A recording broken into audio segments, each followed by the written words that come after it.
जी छात्रों, लास्ट वाली वीडियो से आगे हम लोग स्टार्ट करते हैं। और लास्ट वाले वीडियो में हमने देखा था कि किस तरह से श्रेणी क्रम और समांतर क्रम संयोजन में संधारित्रों को जोड़ा जाता है। और आज उसके ऊपर बेस्ड ये आंकिक प्रश्न जो आप देख पा रहे हैं, इस क्वेश्चन को हमें सॉल्व करना है।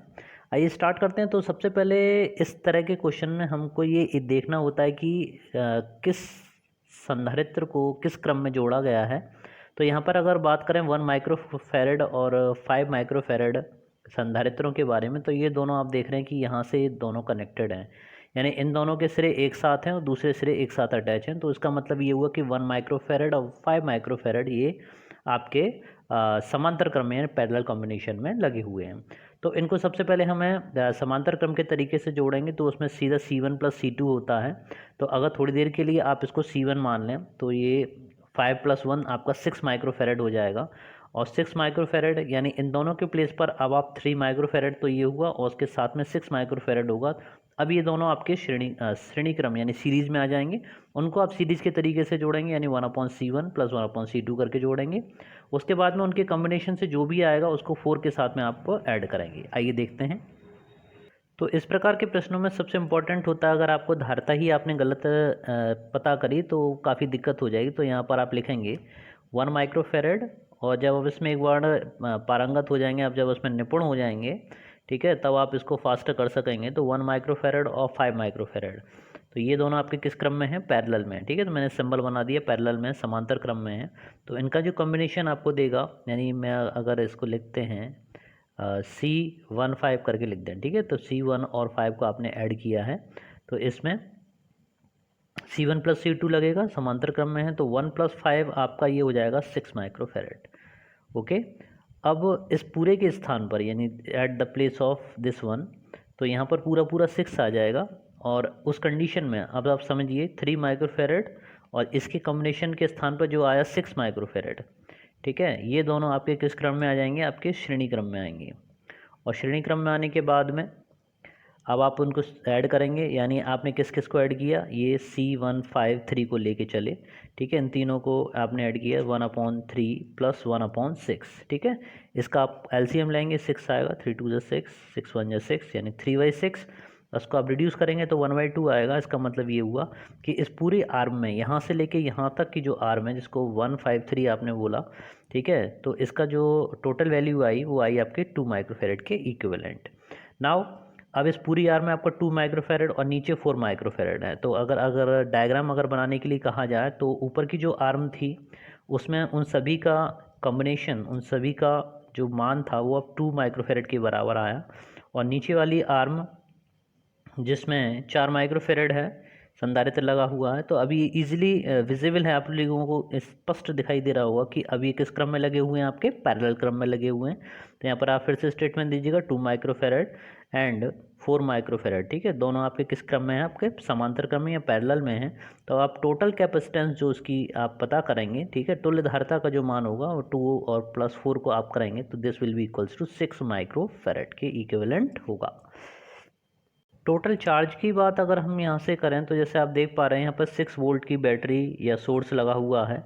तो यहाँ से जितना भी चार्ज जाएगा वो चार्ज यहाँ पर जाकर डिस्ट्रीब्यूट होगा, ठीक है, 2 भागों में बटेगा। कुछ भाग इसमें जाएगा और कुछ भाग ऊपर वाली आर्म में जाएगा।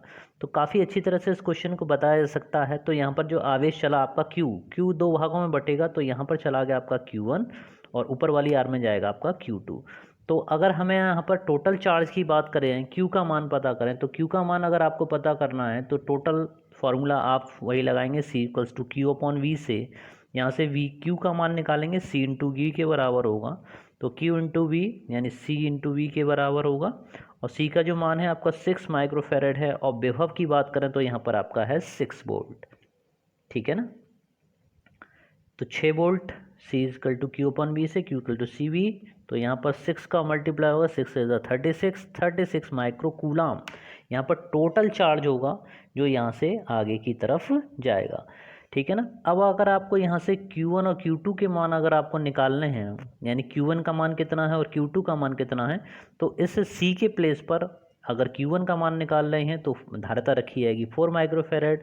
और अगर Q2 का मान निकाल रहे हैं तो टोटल धारिता रखी जाएगी आपकी, यानी ऊपर वाली आर्म में कितने आए थे? 2 माइक्रोफैरड आया था। और इसमें आप देखिएगा कि इन दोनों का टोटल जो होगा यानी Q1 Q2 का मान 36 माइक्रोफेरेड के बराबर होगा। ठीक है, तो सबसे पहले हम लोग स्टार्ट करते हैं 4 माइक्रोकूलम के लिए, यानी C का मान लेंगे 4 और आपका विभव लेंगे आपका 6, तो 6 4 जा 24। ठीक है ना, तो 24 ये हुआ। और ऊपर वाली आर में अगर देखें तो आपका विभव आपका 6 और आपका कितना 2 इसका टोटल धारिता, तो 6 × 12, तो 12 और 24 को अगर आप जोड़ते हैं तो 36 माइक्रोकूलम आवेश इसका पता चलता है। इसी चीज़ को हम आपको लिख के बताते हैं। तो जैसा हम कह रहे थे कि अगर Q1 का मान हमें पता करना है, ठीक है ना, तो Q1 का मान, Q1 का जो मान बराबर होगा Q1 इक्वल्स टू होगा आपका C1 × V। ठीक है ना, C जिसमें जो Q1 आर्म है उसमें आपने देखा था 4 माइक्रोकूलम आवेश था, तो इस C का मतलब 4 लिख लीजिए। ठीक है, तो 4 माइक्रोफेरेड और आपका विभव जो लगा हुआ था वो कितना था आपका 6 वोल्ट, तो 6 4 जा 24 माइक्रोकूलम, ये आपका आंसर था। ठीक है, इसी तरह से Q2 का जब मान निकालेंगे तो आपका 1 3 और 5 माइक्रोकूलम वाले जो आवेश जो संधारित्र लगे हुए थे उनके जो वैल्यू आ रही थी यानी 2 माइक्रोफेरेड उनका तुल्य धारिता आ रही थी ऊपर वाली आर्म में, और मल्टीप्लाई करेंगे उसी वोल्टेज विभव से, यानी वोल्टेज से 6 × 12 माइक्रोकूलम। तो जैसे मैंने आपको बताया था इन दोनों का टोटल 36 के बराबर आना चाहिए, जो कि आपका तुल्य यानी टोटल चार्ज है। ठीक है, तो इसका आंसर उसी तरह से आपके पास में आ रहा है, तो ये रीचेक हो गया आपके लिए। तो इस तरह से भी आप कंफर्म कर सकते हैं कि आप सही रास्ते पर हैं। तो इस तरह से हम लोग उस प्रत्येक आर्म में बहने वाले आवेश का मान पता कर सकते हैं। आइए अब कुछ और एग्जाम्पल्स करते हैं।